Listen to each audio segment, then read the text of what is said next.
Olá, meus irmãos, muito boa noite a todos. Que a paz e o amor do Mestre Jesus esteja em nós. Antes da prece inicial, gostaria de saber, alguém aqui pela primeira vez na casa de Biramês, mas já é espírita? É a primeira vez uma casa espírita também. Seja muito bem-vinda, que você possa receber aquilo que veio buscar. Hoje nós temos um tema muito interessante e muito importante. É bom lembrar, inclusive, que esse tema é bem atual, né, Vladimir? Muito atual. Transtorno de ansiedade e redes sociais. Nosso irmão Vladimir vai nos trazer esse tema, que com certeza vai trazer luz para todos nós, aumentar um pouco acerca do nosso conhecimento. Sendo assim, vamos envolver nosso irmão, para que ele possa trazer, como eu já disse antes, para todos nós aquilo que todos nós viemos buscar. Vamos elevar o nosso pensamento a Deus, nosso Pai, a Jesus, nosso Mestre, e aos amigos da espiritualidade, para fazermos a prece que o Mestre Jesus nos ensinou. Pai nosso que estais nos céus, santificado seja o vosso nome, venha a nós o vosso reino, seja feita a vossa vontade, aqui na terra como nos céus. O pão nosso de cada dia dá-nos hoje, perdoai-nos, Senhor, as nossas ofensas, assim como nós perdoamos a quem nos tem ofendido. E não nos deixeis cair em novas tentações, mas livrai-nos, Senhor, de todos os males, físicos e espirituais. Em nome de Jesus, assim seja. Vou passar a palavra para o nosso irmão Vladimir. Obrigado. Boa noite a todos. Como já foi falado, né, é um tema bem interessante, é um tema complicado e atual, né? Eu estou numa posição meio assim atrás da pilastra, então quem quiser vir para cá, fica à vontade de sair um pouquinho, para mim não ficar tão escondido e a gente conseguir dialogar, né? Porque por ser um tema atual, a maioria de nós somos acometidos desses transtornos de ansiedade, infelizmente. Se não nós, os nossos filhos, as pessoas que estão próximas da gente. Alguém já deve ter ouvido falar do TikTok, né? Pois é. É avassalador, né? Instagram? Pois é. Outro. WhatsApp, nem se fala, né? As empresas hoje, cada vez mais, estão levando esse trabalho remoto para os seus funcionários e eles perdem, não tem mais tempo para nada. Quase que diariamente envolvido o dia inteiro, até tarde, horas da noite, com os trabalhos remotos em casa. Então, é um tema interessante para a gente abordar. Além dos transtornos de ansiedade, as redes sociais. Ok? Quando a gente fala de ansiedade, essa ânsia, essa angústia que surge às vezes, muitos de nós somos acometidos por ela. Ok? A gente vai ler algumas coisas aqui para poder definir o tema. E depois a gente vai desenvolvendo ao longo dos processos, ok? Qualquer dúvida, podem perguntar, a gente abre um diálogo. E legal, né, você ter falado que não é espírita e tal, porque aí eu posso caminhar um pouquinho trazendo esses aspectos também, ok? Bom, então o transtorno da ansiedade a gente vai começar por aqui, depois a gente vai entrar um pouco nas redes sociais. Apesar de ser algo que todos nós sabemos, temos alguma noção, algum conhecido está envolvido com isso, sofre dessa situação, mas a gente pode aprofundar um pouco mais para compreender.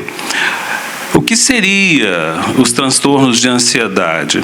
Os transtornos de ansiedade são caracterizados por medo e ansiedade persistente e excessivos.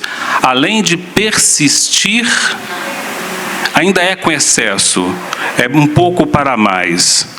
Como também pelas alterações comportamentais disfuncionais de um paciente,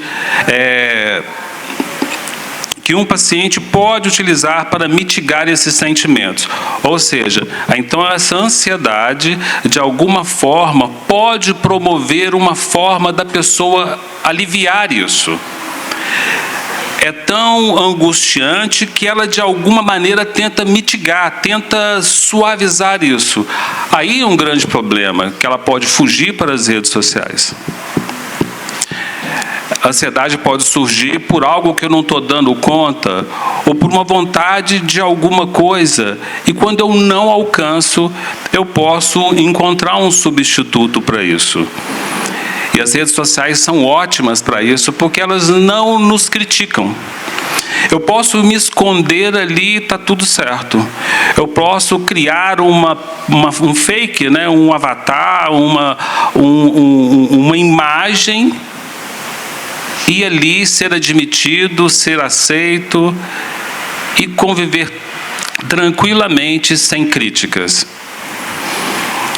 Então, os transtornos de ansiedade são diferenciados com base em objetos ou situações específicas que induzem medo, ansiedade e mudanças de comportamentos associadas a esse medo e a essa ansiedade. Vamos continuar definindo um pouquinho, porque nós falamos de medo e falamos de ansiedade. Então, vamos lá. O medo é uma resposta emocional, física e comportamental a uma ameaça externa, imediatamente reconhecível. O que poderia ser essa ameaça externa? É, de repente, um intruso, um carro dirigindo em minha direção em alta velocidade? Pode ser uma pessoa mascarada se aproximando de mim, tarde da noite? Sim, isso tudo promove medo, sem dúvida. E ótimo que promova medo, porque, de alguma maneira, eu vou tentar me safar disso, sair disso, me esquivar disso. Ansiedade é um estado emocional perturbador e desconfortável, de nervosismos e preocupações. Suas causas são menos claras. A ansiedade está menos ligada com o momento exato da ameaça. Então, a ansiedade está menos conectada com o que está acontecendo naquele momento. Ela está mais para aquilo que vai acontecer. E, às vezes, isso que vai acontecer, de repente, está no meu imaginário, porque ela promove um pensamento que foge um pouquinho da realidade. Então, a ansiedade está menos ligada com o momento exato da ameaça. Ela pode ser antecipatória, antes que ocorra a ameaça, persistir depois que a ameaça cessou, ou ocorrer sem a ameaça identificável. Que é o que eu falei, ela pode surgir sem que necessariamente tenha uma ameaça. Eu posso também antecipar essa ansiedade por alguma coisa. Mas a Joana de Ângeles, nos conflitos existenciais, ela traz para a gente uma coisa que é muito interessante. E a psiquiatria concorda, a psicologia também concorda. Um pouco de ansiedade é normal, isso é natural, isso acontece com todos nós. De repente, eu tenho um resultado da prova, eu fico ansioso para que esse resultado seja positivo, isso é tranquilo. Mas quando eu crio uma situação para essa ansiedade, eu estou fugindo desse pensamento racional, eu estou criando uma situação e vou ficar ansioso para quê? Por quê? De repente eu posso perder o emprego, todos nós podemos perder o emprego, né? Mas eu vou ficar ansioso por isso, por algo que de repente não vai acontecer. Eu vou perder aquela pessoa que eu tanto amo. Todos nós vamos perder as pessoas em algum momento da vida ou não, mas quando eu começo a criar isso, programar isso e acreditar que isso vai acontecer, eu estou num nível de ansiedade para além daquilo aceitável, daquilo que seria natural. E também os transtornos de ansiedade são mais comuns que qualquer outra classe de transtornos psiquiátricos, com cerca de 1/3 das pessoas atendendo aos critérios para transtornos de ansiedade em algum momento da vida. Então, além de ser mais comum, 1/3 da população pode ser categorizada com um transtorno de ansiedade. Até então, tá legal? Tá. Uma pequena ansiedade é comum, é normal, é tranquilo, é aceitável. Mas quando isso extrapola a ponto de promover sudorese, medo, um cansaço extremo, uma perda de sono, e isso começa a ser associado às redes sociais, a coisa agrava e agrava muito. Porque eu começo também a perder as minhas relações, né? O meu grupo social começa a se fechar, porque a pessoa tende a se fechar para si mesmo. É como se ela se encapsulasse. Ela deixasse de investir a sua libido no mundo, a sua energia no mundo, nas construções das coisas, nos trabalhos, na escola, nas relações, e investisse nele. De uma forma extremamente egocêntrica. E aí começa a ser um grande problema.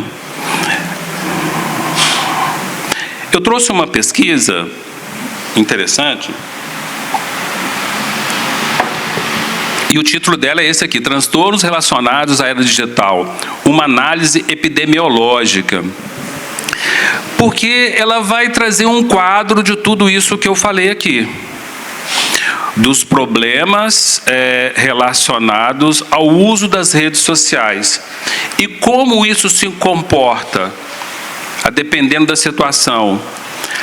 Apesar de ser comum, a gente tem uma dificuldade de olhar para isso que é comum, porque eu acho que é comum, tá certo, é normal. Então vamos voltar a atenção um pouquinho para esse quadro.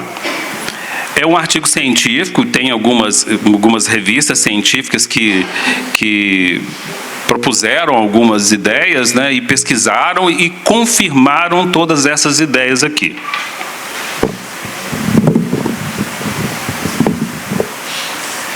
Bom, então, de um lado vocês vão ver o ano, né, e depois a revista, né, o periódico no qual ela foi extraído, né, os principais desfechos e depois a correlação com o objetivo. Então vamos nessa de 2020, essa primeira. Está falando o seguinte, nos principais desfechos, né, uma revista para adolescente, né? O uso excessivo de smartphones está associado a sintomas de ansiedade e depressão em adolescentes. Veja só a correlação com o objeto. Destaca o impacto do uso digital excessivo na saúde mental, alinhando-se à análise epidemiológica de transtornos relacionados à era digital. Ou seja, os smartphones estão promovendo ansiedade e depressão. E isso provavelmente vai acarretar em um impacto com a saúde mental. Essa outra revista aqui, que fala sobre uma revista de psicologia, né, estudantes e crianças, que vai falar o seguinte: maior tempo de tela está relacionado a distúrbio do sono. Jovens, meia-noite eu estou sem sono, deixa eu ficar um pouquinho mais. E às vezes a gente vai permitindo, né? A gente não tem muito um controle. Hoje, que bom que podemos ter cada uma televisão no quarto, né? Todos já têm seu smartphone, tem um computador no quarto, tudo isso é maravilhoso. Mas, quando isso excede, a coisa começa a ficar preocupada. A correlação aqui está trazendo o seguinte: contribuir para a compreensão das consequências fisiológicas do uso excessivo de tecnologia também afeta a questões fisiológicas, porque ela começa a perder esse time do tempo de sono. Então, de repente, fica a noite inteira acordado e isso pode prejudicar no desenvolvimento, por exemplo, no crescimento. Aí o dia inteiro querendo dormir, pode prejudicar na escola, pode prejudicar no trabalho. Vladimir, mas meus filhos já cresceram, já seguiram a sua vida. Isso também, de alguma forma, prejudica o adulto também. E mais grave ainda, porque o adulto já está mais cansado com relação, e mais necessitado do sono. E isso pode ser prejudicial. Essa última de 2016 aqui, de uma revista, de um cyber de psicologia, né? Um site de psicologia de comportamento, está trazendo o seguinte: o medo de ficar fora, que tem um termo de FOMO aqui, impulsiona o uso problemático da internet e redes sociais, que está correlacionado com o seguinte objetivo: explora fatores psicológicos relacionados ao comportamento. Então, esse FOMO, que é a monofobia, né, esse medo de ficar sozinho, esse medo de ficar fora, é uma das grandes questões que leva a pessoa para o uso das redes sociais. Porque ele não socializa. É muito fácil socializar com uma tela. Agora, socializar com a pessoa, tete a tete, conversar com ela, se expor, ver as expressões do rosto, que não dá para disfarçar com os filtros, porque está acontecendo no aqui e agora, é muito mais difícil. Perceber o impacto da tua palavra, o impacto do teu posicionamento e do outro para com a gente, isso promove algumas dificuldades. Isso pode impedir que a pessoa se relacione. Então ela vai fugindo para as redes sociais. E quando chega num salão, como esse aqui, numa festa, de repente a gente está envolvido num evento, em grupo, o que ele faz? Ele não consegue dialogar, ele não consegue se apresentar, porque aquele ego está fragilizado. Aquela persona que ele utiliza nas redes sociais não se enquadra naquele momento que ele está vivendo ali, naquele presente momento. Então ele encapsula, ele recua. Aí ele vai retirar para um cantinho assim, pegar a tela do celular e vai ali entrar em contato com as suas relações. Eu estou dizendo uma festa. Mas vamos num almoço de família. E às vezes a gente passa em algum restaurante e tal, e vê ali aquela família comemorando, de repente, um encontro familiar, e todos da família, inclusive o pai com o celular. E de repente uma risadinha, olha, você vê aqui essa foto, você vê, aquele momento ali, olha esse videozinho aqui, mas a relação, o afeto não circula. Não circula. Essa fuga para as redes sociais é um grande problema. Tem mais uma pesquisa aqui. Essa revista aqui é uma revista internacional de comportamento que está trazendo a monofobia, que é o vício em internet.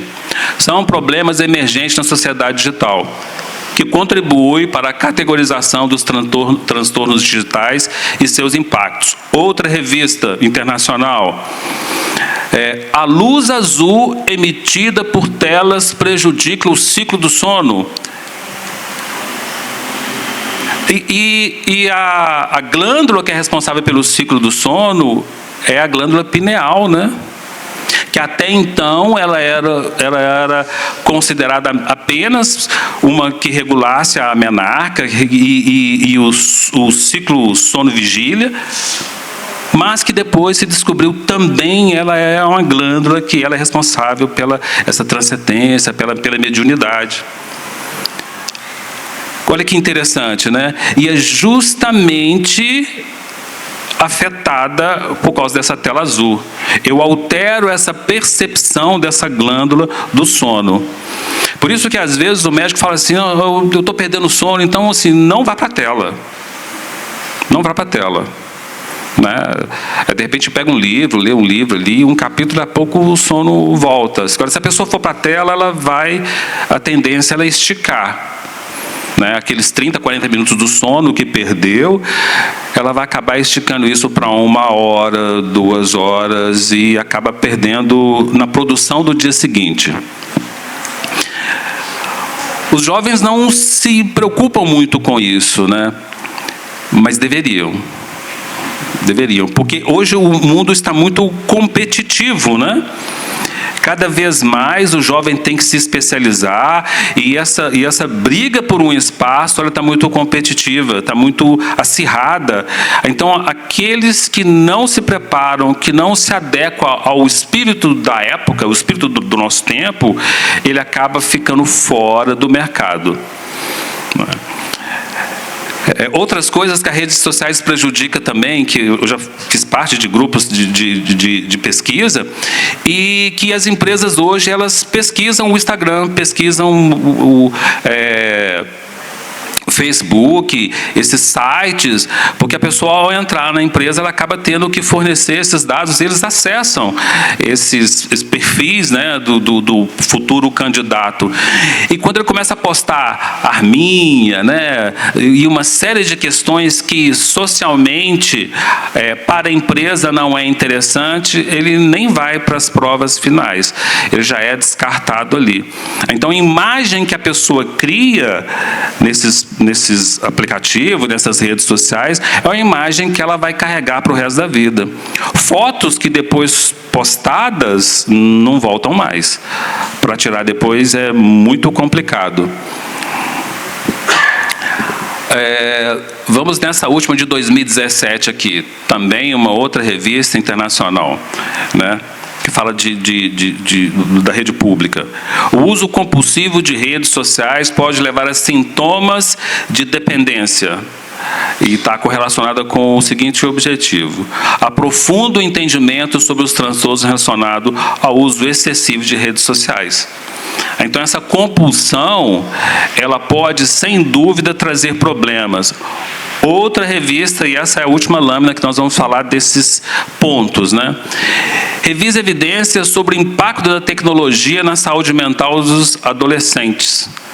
Fundamenta a análise epidemiológica sobre os impactos negativos do uso de tecnologia. Outra revista.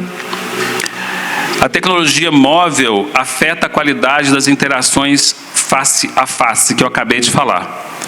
As relações começam a ficar mais prejudicadas, porque eu não consigo me estruturar a ponto de receber um não na cara. Porque se eu recebo um não pela internet, eu deleto, eu desligo o computador, eu cancelo a pessoa. Agora, eu preciso conviver com um companheiro aqui. Aí eu falo uma coisa, eu falo assim: não, Vladimir, eu não vou fazer isso para você, eu tenho que lidar com ele aqui agora. Eu preciso lidar com ele, está aqui tete a tete, face a face. Agora, na internet, não, eu deleto. Abaixo a tela do computador, pronto, desliguei, não quero saber mais, nunca mais converso com essa pessoa. Fica muito fácil relacionar assim. Aí, quando a pessoa encara a outra na frente, isso já não acontece com tanta facilidade, né? Em 2017, outra revista que fala da tecnologia móvel, afeta a qualidade das interações face a face, isso que eu falei. A de 2013, o uso de mídias sociais prejudica a concentração e o desempenho acadêmico, sem dúvida. Os efeitos negativos do uso excessivo da tecnologia na cognição, sem dúvida alguma. Bom, vamos à conclusão. O uso intenso de dispositivos como smartphone e redes sociais está fortemente associado ao desenvolvimento de transtornos mentais, como ansiedade, depressão e distúrbio do sono. Além disso, fatores como a busca por validação social, o medo de exclusão e o uso noturno das tecnologias contribuem para o agravamento desses problemas. A dependência do smartphone, por exemplo, apresentou uma prevalência alarmante de 70,3% em uma amostra de adolescentes do Nordeste brasileiro, associada a fatores como menor idade, redução das horas de sono, aumento do tempo de uso nos finais de semana e queixa de dor cervical e suspeitas de transtorno mental comum.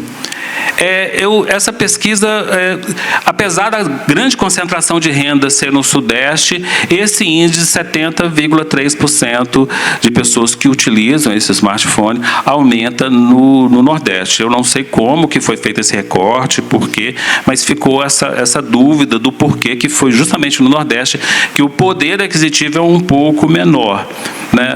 Então, não sei porquê. Mas é um número muito grande. Muito grande. É como se 70% dos pais não tivessem, nessa região, não tivessem um controle sobre os seus filhos com relação ao uso de smartphone. É muito grande. Ah, mas eu tenho que ser aquele pai chato? Talvez tenha que ser. E o que seria o pai chato? É aquele que quer o bem para o filho? Talvez tinha que ser. É aquele que impõe regras? Talvez tenha que ser. Porque as regras existem justamente para que diminui o desvio, né, daquela conduta dita como aceita. Então, algumas regras são justamente para que a coisa corra, né, dentro de parâmetros aceitáveis.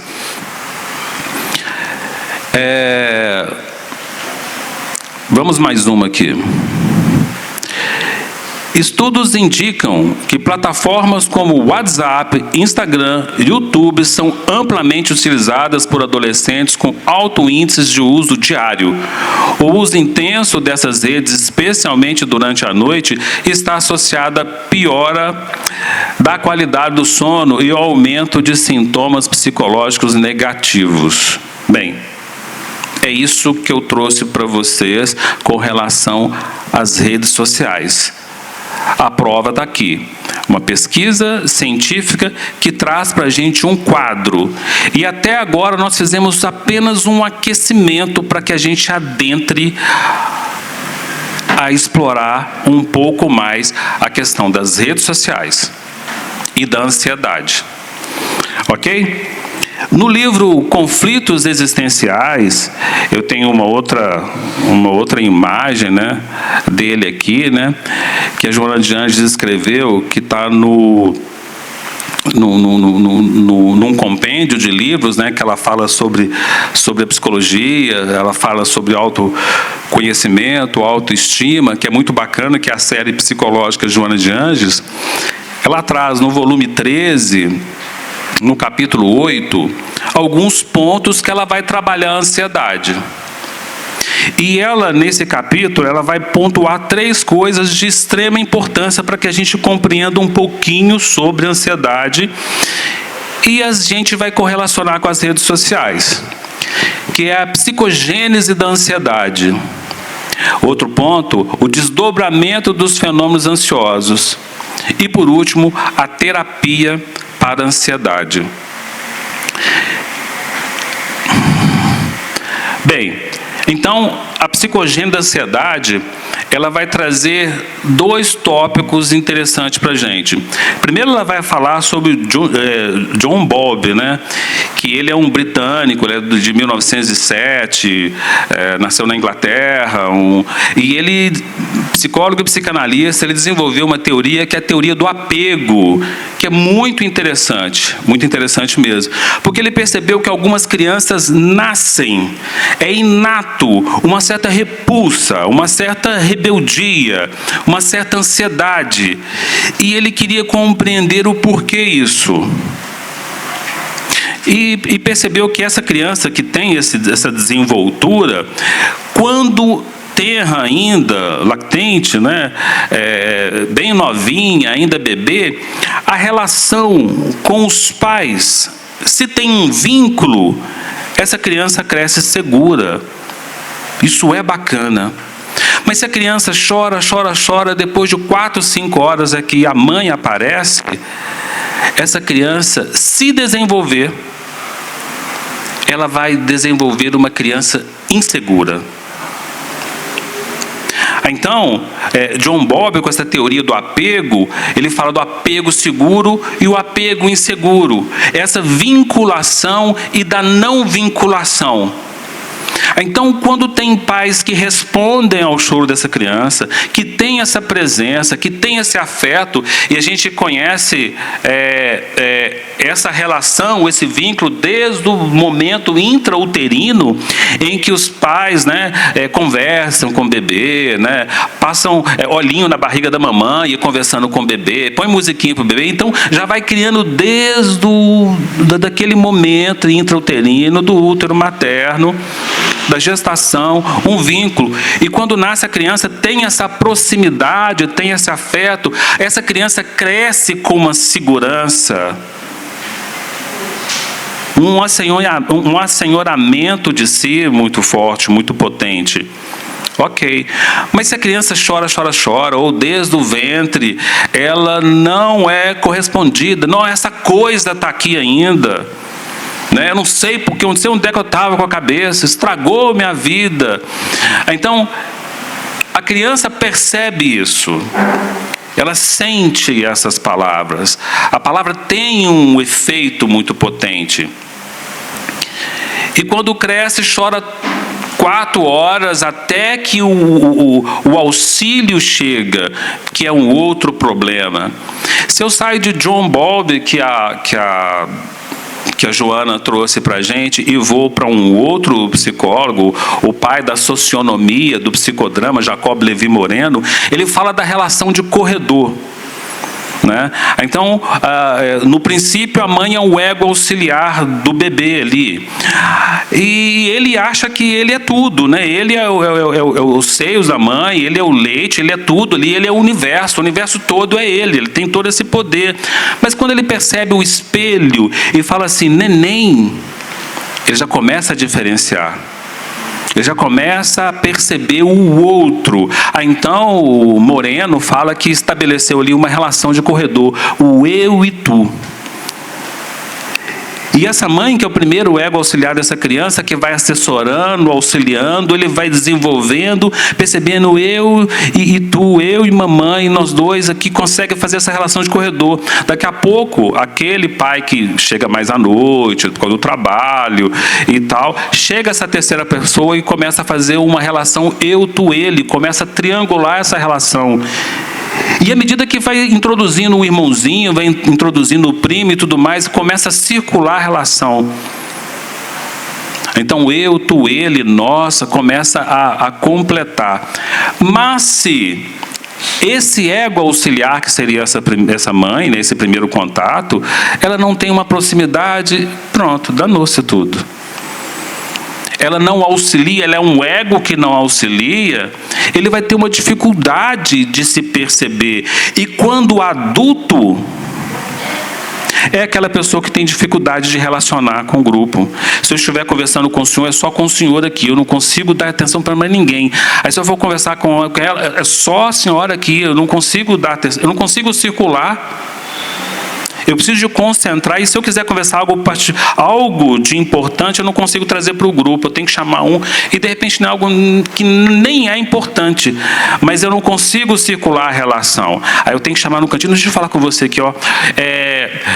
Hoje eu cheguei tarde. Então, assim, não faz sentido, não tem sentido. É porque eu não tenho autoconfiança. Muito próximo com o que John Bowlby fala desse vínculo, desse apego. Quando não se tem essa proximidade, a criança pode ficar extremamente rebelde e crescer um adulto extremamente rebelde, onde o ego é fragilizado, porque ele não consegue entrar em contato com o self. Ele não consegue entrar em contato com esse eu profundo, essa instância mais profunda de nós mesmos. Fica sempre na borda, né? Na superficialidade, na aparência. Outro ponto, além da vinculação que Joana trouxe, ela fala das existências transatas, que é uma forma bonita, né, polida, que a Joana traz para falar sobre a reencarnação. Então, tem essa questão. do vínculo que é feito, e quando feito, isso tem grandes resultados no futuro, naquele momento e posterior, e também das existências transatas. E eu vou trazer aqui, que eu peguei no livro Psiquiatria em Face da Reencarnação, do Dr. Inácio Ferreira, que é um livro muito bacana, muito interessante, um combinado que ele conseguiu captar através dos seus estudos lá no sanatório, através dos seus pacientes. Ele percebeu os espíritos que se reencarnam no mesmo lar com objetivos de se reconciliarem. O qual importante é isso? E eu volto a atacar as redes sociais. Se eu tenho uma família ali, aquele núcleo familiar, e tenho um atrito com uma dessas pessoas da minha família, mas ao invés de eu entrar em relação com ela, porque eu tenho uma dificuldade, eu fujo dessa relação, eu vou buscar as redes sociais, eu nunca vou me acertar com essa pessoa. Eu nunca, jamais. Eu tenho um atrito com a minha mãe, eu tenho uma grande dificuldade com a minha mãe, e se eu não parar em algum momento e pedir perdão, ou falar assim, mãe, por que a gente tem isso? O que aconteceu? Eu passei da hora do parto, a senhora me excluiu de casa, o que aconteceu? Me pegava para a orelha e tal, o que aconteceu? Batia em mim, por que eu tenho essa antipatia? Se eu não chegar a um ponto de falar isso, de levar a esse nível o diálogo, eu nunca vou saber. Mas se eu prefiro fechar a cara para ela e entrar nas redes sociais, porque os meus amigos das redes sociais vão me aceitar, eles vão me aceitar, são grupos que me aceitam. Gostam das mesmas coisas, vestem as mesmas coisas, criticam as mesmas coisas. Então, por favor. Sim. Bom, estou entendendo o que você está dizendo. Mas eu também compreendo que bom. Que a gente deve perdoar, perdoar é importante. Mas a gente tem que confiar no que gosta da gente. A gente tem que estar perto de pessoas que querem estar perto da gente. Então não adianta a pessoa te perdoar da boca para fora, mas não tem contato. Não adianta a pessoa te dar um bom dia e mandar frases de bom dia todo dia, e você faz para ela uma pergunta, ela te responde. Então também é uma via de conduta. Você citou a questão da mãe. A mãe é mais fácil, eu acredito, porque a mãe já tem um lado fraterno muito. É da natureza da mulher, né? Ser mais fraterno. Agora, por exemplo, o pai. Meu pai, por exemplo, fala do meu pai. Eu já tentei entrar com ele em diversos assuntos. E ele não importa, ele não permite. Ele bloqueia simplesmente os assuntos, porque diz que faz ele se sentir mal e ele não quer entrar nesses determinados assuntos. Então cria-se uma distância entre a gente. Tem períodos que ele vai lá, toda semana, age como se fosse o melhor pai do mundo. Tem períodos que ele fica 6 meses na minha casa como se não existisse. Então a gente tem que respeitar também até onde o outro consegue situar, até onde consegue, o outro consegue fazer. Entendi isso também. Sim, tá. Respeito muito, obrigado pelo que você trouxe, né? E eu de maneira alguma. Forçar, isso que eu estou querendo dizer. Sim, não. Agora eu vou forçar. Sim, porque veja bem, o papai não está aqui. Possivelmente não estará. Não vai ter essa profundidade de entendimento que você teve aqui. A responsabilidade passa a ser sua, não dele. Nós todos somos responsáveis por aquilo que a gente cativa.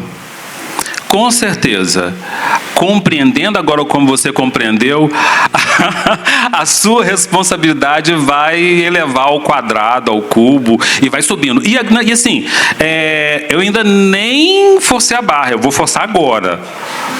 Agora que eu vou forçar. Tem esposo, Tem! Tem! Eu sei que tem. E também tem erros do passado que precisam ser acertados. Tá, ótimo. Não é simples mesmo. Mas não é simples mesmo. Não é, gente, família é simples? Nunca, jamais. Ou tem complicado. Ou coisa difícil de entender. É muito complicado. Os embates marido e mulher, Jesus amado, entre pais e filhos, meu Deus, é complicado. Mas aqui agora, eu vou forçar a barra, quer ver? Como é seu nome? Leonardo. Tá joia, Leonardo. Agora. Não, ótimo. Leonardo, eu te agradeço de coração você ter se exposto e trago essa situação, porque ela vai cair perfeita com o quadro que eu vou trazer aqui. Tá. Eu percebo, sim? Sim, é uma aceitação da dificuldade da relação com o pai. Tem pessoas, quando em alguns momentos, em algumas atividades, eu vejo pessoas se abraçando assim, ó. Sabe? Nem toca no outro, com a mão fechada, o punho fechado e distante, assim, não tem aquela relação, pegar, abraçar no peito, né? E tocar assim, sabe? Não existe. Dar a mão nas pontas, isso, exatamente, dar a mão assim na pontinha do dedo, assim, para pegar na mão do outro, porque não quer contato. Eu entendo muito bem isso, mas agora que nós compreendemos, a gente pode mudar. Porque agora eu vou trazer um relato de um caso real que o doutor Inácio Ferreira, um médico psiquiatra renomadíssimo, lá no sanatório onde eu trabalhava na época, que se chamava sanatório, lá em Uberaba, que vai trazer para a gente esse quadro muito interessante, ok? Então vamos lá. Aqui nessas colunas eu tenho a terceira existência, porque eu estou vindo de lado da última que se lembrou para cá. Então essa terceira que é a atual, depois um quadro de meia segunda, né, que foi anterior a essa, e depois aquela passada, né, que é a primeira existência que se lembrou e trouxe esse caso de lá para cá. Certo? Eu vou começar a fazer uma análise e explicar o caso a partir dessa primeira coluna aqui, essa que é a terceira existência, a existência atual. O nome da pessoa se chama JB. JB. Ok? Dr. Inácio Ferreira relata que o nome dela é JB. Simplificou para que a gente não visse, não conhecesse a vida dele. Então ele tem um pai, tem mãe e irmãos. Mas como ele só fala de uma irmã, eu vou trazer esse caso aqui. Ok? Essa é a família. JB, pai, mãe e irmãos, mas só está trazendo essa mocinha. Essa irmã. Lá, o que aconteceu? Esse menino, ele tem 12 anos de idade, JB. E aos 12 anos de idade, ele não pode ver o pai dele. Quando vê o pai dele pede alguma coisa para ele, chama a atenção dele, ele tem uma repulsa muito forte, uma aversão muito grande. E ele fica numa crise tão profunda, que ele tem que ir para o sanatório. E por lá fica por 8, 10 dias. Depois desses 8, 10 dias, ele consegue estabilizar novamente, chama a família busca, ele volta para casa. Perfeito. Isso aconteceu por 4 vezes. Na 4ª vez, JB já tinha passado os 8 dias, ele já tinha se recuperado, chama a família, quem chega para buscar ele é o pai. Quando o pai de JB chega para buscar ele fala assim, ele desequilibra novamente e fala assim, ele está armado, ele está com um punhal, ele quer me matar, e começa a correr para o lado de um dos enfermeiros. Doutor Inácio Ferreira estava no salão na época, viu aquilo, não entendeu e perguntou ao moço, falou assim, olha, como que ele sabe que eu estou com um punhal? O punhal está guardado, está aqui na minha cintura, aqui, impossível de se ver. Impossível de se perceber. Mas, de alguma maneira, essa criança de 12 anos percebeu esse punhal. Um espírito que acompanhava essa família, e que até então eles achavam que era um obsessor, ele se manifesta. e fala assim: eu vou contar o caso dessa família para vocês. Porque o menino novamente ficou internado mais 8, 10 dias para poder voltar para a família. O que esse espírito então conta para a gente? Eu fui pai desse garoto lá naquela primeira existência lá passada. Eu fui pai desse garoto. Ele tinha essa família, nós tínhamos um sítio em Caeté. E do lado da nossa fazenda tinha uma outra família que tinha um sítio. E esse moço tinha umas moças muito bonitas. Esse menino, JB, que naquela época tinha 19 anos, naquela primeira existência, com 19 anos, ele era extremamente impetuoso. Um jovem bonito, forte, trabalhador, mas impetuoso. Brigava por qualquer coisa. Era um briguento danado, um rebelde, mas um menino muito trabalhador. Começou a namorar a filha do vizinho. O vizinho, sabendo dessa impetuosidade, dessa brutalidade, desse rapaz turbulento, o que ele fez? Ele mudou, vendeu um sítio Caeté e comprou um sítio em outro lugar para ver se ele não ia paquerar mais a filha dele. Esse jovem, não satisfeito, descobriu onde ele foi morar e roubou a menina. Roubou essa moça. Então ele foge com essa moça. Vai viver com ela. Ele promoveu um arraso na família. Com essas dificuldades todas, a esposa morreu. Ele contrai um novo matrimônio para ver se consegue educar as outras filhas. E desejando vingança, o que o pai dessas moças fez? Pegou um punhal, foi atrás deles, localizaram e matou os dois com punhaladas para o peito afora. Matou os dois. Desencarnado, JB, o que ele faz? Ele começa a atormentar essa segunda esposa. Ele começa a atormentar ela a ponto de enlouquecê-la. E ela, com o machado, mata o marido.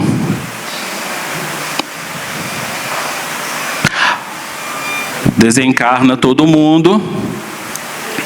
JB vem numa segunda existência como um soldado, que no primeiro combate é morto, desencarna novamente, e vem nessa terceira existência, na existência atual, JB com 12 anos, ele vem em uma família, cujo pai é aquele que assassinou ele, cuja mãe é a segunda esposa desse pai que assassinou ele, que é a esposa que foi enlouquecida por JB e induzida a matar o pai. E essa irmã é aquela vítima do pai, novamente o pai dela, que era o pai anterior, que deu a punhalada nela, e era a esposa de JB, a esposa roubada. Então, olha a constituição familiar. Olha que constituição familiar. A irmã, que foi aquela namorada roubada. O pai, o homicida dele e da irmã. E foi vítima da esposa, que foi vítima de JB. Agora a gente consegue entender a repulsa de JB com relação a esse pai. Naquela cena em que ele viu o punhal que estava escondido, ele viu essa imagem do passado. Esse terror que ainda ecoa no coração dele do passado. Que o pai hoje já está mais tranquilo. Já entende um pouco mais. Mas imagina essa mãe, os ciúmes que essa mãe tem dessa filha, porque essa filha tem uma intimidade muito grande com o irmão. Olha os ciúmes que isso não provoca, o medo que não provoca dessa mãe. E dessa menina que tem um certo receio desse pai, porque também foi algoz dela no passado. Olha que cena. Olha que situação. Por isso, a necessidade da gente ser inserido naquela família, que pode ter sido uma misericórdia divina, para que a gente consiga perdoar e ser perdoado.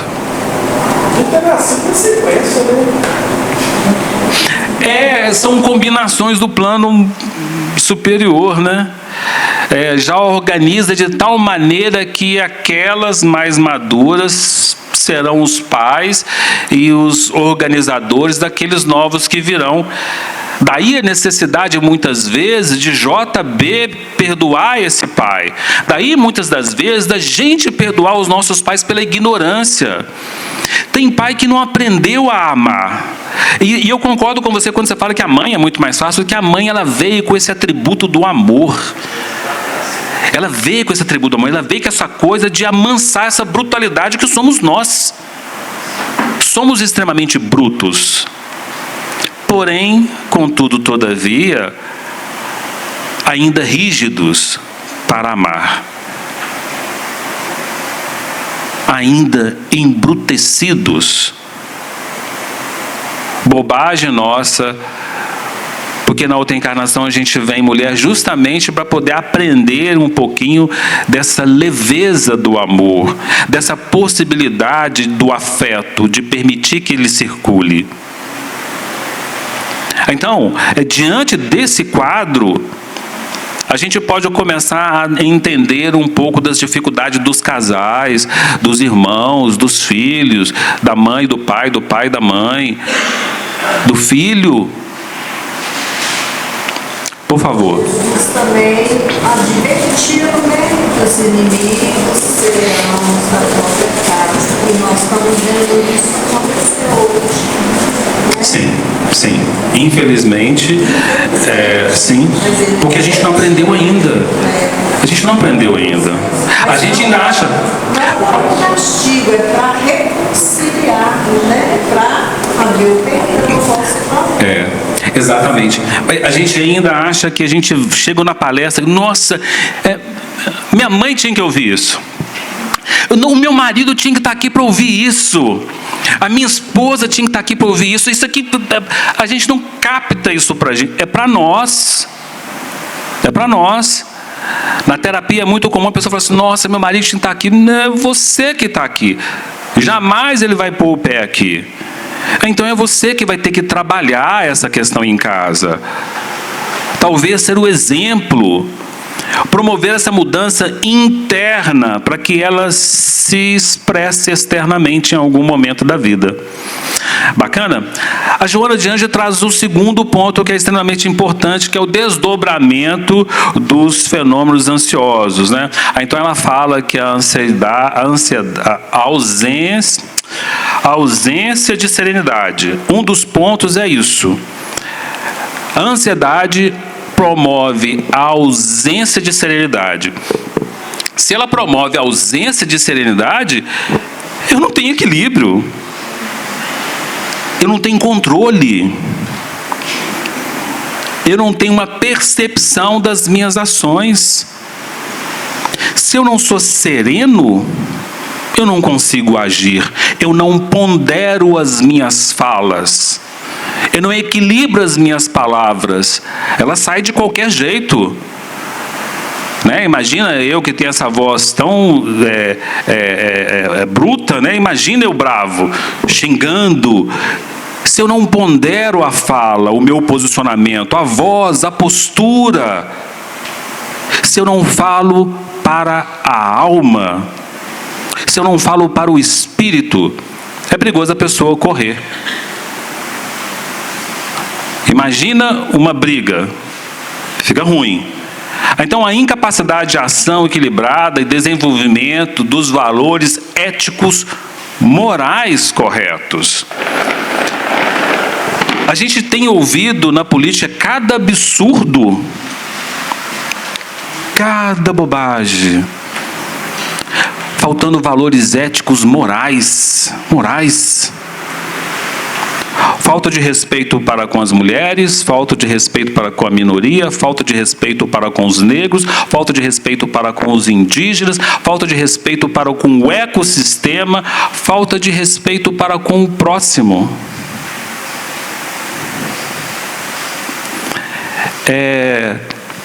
Éticos, morais, levianos, incorretos. Diminuição da capacidade de observação, confusão do pensamento e evasão da realidade. Uma pessoa quando está ansiosa é muito comum dela estar deitada, a pessoa some, de repente some, você vê lá, está deitada, e às vezes debaixo de coberta, num calor imenso. Nossa, está dormindo? Não, só estou aqui, quietinha aqui. Tá tudo bem? Aconteceu alguma coisa? Não, tá tranquilo, só estou aqui. Você está pensando em quê, né? Não, estou pensando em nada, estou aqui no vazio. Ou de repente a pessoa está separada de todo mundo, a família está reunida, ela está separada, está num cantinho lá, está olhando para nada, se não tiver nas redes sociais. O que foi? O que está acontecendo? Nada não, eu estou aqui. É como uma busca, uma fuga da realidade. É porque não quer enfrentar os monstros, os seus problemas. Então foge. A gente precisa dar conta dos nossos monstros, né? Afinal de contas, eles apareceram para a gente, né? Não foi para o vizinho. Exigentes, preconceituosos, agressivos e violentos. Bem, esse é o desfecho, o desdobramento desse fenômeno de ansiedade. E a Joana de Anjos traz algumas terapias bastante interessantes para a gente aqui. Inquestionavelmente, todas as aflições e todos os desapontamentos que aturdem um ser humano procedem do espírito, que é atado aos conflitos que derivam das malogradas experiências corporais transatas. Todos. Quando John Bowlby traz aquela situação daquela falta de vínculo, aquele comportamento inato, cientificamente ele não pode falar que veio de outras encarnações. Mas quando a gente percebe e compreende a reencarnação, a gente pode atribuir sim a essa situação também. Quando a gente tem relatos como esse do Dr. Inácio Ferreira, trouxe para a gente orientações do espírito familiar, a gente percebe que tem influências, sem dúvidas. Mas eu posso não olhar para esse lado, eu não sou reencarnacionista, então eu posso ficar com a teoria do vínculo de John Bowlby, ou posso ficar com a teoria do desenvolvimento de Jacob Levi Moreno. Posso ficar com ela também. Eu quero colocar a maioria da gente, né? O JB, por exemplo, ele obsidiou a segunda esposa do moço por uma questão de um desejo de vingança dele, uma invigilância dela e um desejo de vingança dele, que acabou criando esse ciclo vicioso ali. Né? E realmente eu concordo com o senhor, a gente não deve colocar a culpa dos obsessores, não. Mas qual a vigilância que eu estou tendo? E em quem que o Espiritismo pode ajudar? Ótimo! Nós vamos chegar lá agora. Quer ver? Veja bem. Então, Joana de Anjos já trouxe que a responsabilidade, tudo que está acontecendo tem uma relação muito profunda com a reencarnação. Aí, ela traz para a gente mais um aspecto dinâmico da nossa existência que a gente pode trabalhar. O self, ao longo das vivências acumuladas, exterioriza as inquietações e culpas que necessitam ser liberadas, mediante a catarse pelo sofrimento reparador, a fim de harmonizar-se. Então, o self, esse eu interior, eu posso entender como espírito também, mas como não tem todos aqui reencarnacionistas, como esse eu interior que compreende, que entende, ele vai perceber que esse sofrimento é uma possibilidade de reparação. Eu não sofro à toa, eu sofro por um motivo, provavelmente eu já fiz sofrer. Mas eu vou ficar aceitar isso, me acomodar a isso? Não, o que eu posso fazer para mudar isso? Eu preciso de racionalizar primeiramente. Eu preciso trazer isso para um nível que me mobiliza a mudar determinados comportamentos, a mudar o meu olhar, o meu posicionamento, buscar a bioenergia, que são os passes, as águas fluidificadas, buscar uma leitura edificante, mudar os meus pensamentos para que os obsessores não me roubem, não me atrapalhem, não complique mais a minha vida, e para que eu aceite também os meus sofrimentos. E eu vou seguir aqui. Acho que vai dar tempo de passar. Então eu preciso racionalizar esse tormento, que muitas vezes eu crio situações que eu não preciso criar. Elas já existem, eu já tenho tantos problemas, para que eu vou criar mais problemas para mim? Então eu preciso racionalizar isso. É responsabilidade minha. O que eu posso fazer? Me tornar um pouco mais otimista diante disso. Não, eu tenho certeza, eu tenho fé, eu vou me empenhar para que eu detesto positividade tóxica. Não é isso, que a pessoa extremamente positiva, a pessoa está morrendo ali, tomou 30 tiros, e fala assim, você vai ficar bom. Não vai ficar bom. A positividade tóxica é um grande problema. Mas eu preciso ser um pouco mais otimista para comigo mesmo e para com as situações. Se eu trago para a racionalidade, eu saio desses pensamentos histriônicos, esses pensamentos esquizofrênicos, eu venho para uma realidade, eu ponho o pé no chão e entendo o que eu posso fazer para lidar com isso. E acreditar que uma mudança pode fazer diferença. Desenvolver paciência e equilíbrio, que não é fácil de desenvolver, principalmente com aquela pessoa que me provoca a todo momento. Parece que ela nasceu para me prejudicar, mas eu preciso de ter um pouco mais de paciência e perguntar o que eu tenho que aprender ainda com essa situação que eu não aprendi ainda. E possivelmente nós não aprendemos. A gente coloca a culpa no outro. E ela segue ainda com oração e bons pensamentos, a bioenergia que eu falei que são os passes. Isso tudo tende a melhorar. Então a gente pode, passes, água fluidificada, mudança de pensamento, ser mais otimista. E, por último, a Joana de Ângeles traz aqui para a gente uma terapia que é fantástica. E a forma como ela coloca essa bem-aventurança que se encontra em Mateus 5:4 é simplesmente excepcional.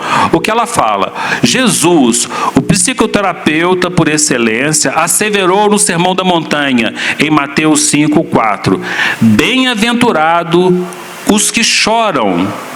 E a Joana acrescenta, recuperando-se das culpas e das mazelas, porque eles serão consolados. Então, bem-aventurados que choram, porque serão consolados. Quando Joana de Ângeles traz para a gente essa possibilidade de recuperar essas nossas faltas, essas nossas mazelas, eu acho que é o momento em que estamos aqui. Todos nós choramos por alguma mazela, por alguma dificuldade. Por isso, todos nós somos bem-aventurados. Eu preciso me recuperar disso. Porque, de repente, se eu depender daquele meu pai, né, Leonardo? Se eu depender daquela minha esposa, se eu depender daquele meu filho, eu não vou conseguir fazer. O processo de individuação, segundo Carl Gustav Jung, ele é nosso. O processo de individuação não é eu e você, não. Sou eu. Eu vou nesse processo de autoconhecimento, de aprimoramento das minhas percepções, de melhoramento, e eu consigo refletir no outro. E o outro vai percebendo isso e a gente vai potencializando como uma sinergia, como uma energia que acaba contagiando aqueles que estão em torno da gente. Yes! Como é que é o seu nome? Raquel mandou bem demais. Seria, no caso, fazer a nossa reforma íntima. Isso. Não é o outro. Eu não tenho que apontar o outro para fazer reforma íntima. Sou eu que tenho que fazer minha reforma íntima. Quando eu faço, com certeza, todos que estão em torno acabam bebendo dessa mudança, acaba sendo contaminado por isso. É o que eu tinha para dizer. Desculpa os 3 minutos a mais que eu passei ali. E muito obrigado. Tá? Fica com Deus. Boa noite, meus irmãos. Muita paz. Vamos fazer a nossa prece de agradecimento. Deus, nosso Pai de amor e bondade, Mestre amado Jesus, irmão Miramês, nós agradecemos pela luz que foi essa noite, pedimos auxílio para reajustarmos as nossas relações, pedimos que nos ensine a perdoar, porque também necessitamos do perdão do outro, nos ajude a sermos mais pacientes com a colheita do bem, nos ajude a sermos mais tolerantes e caridosos.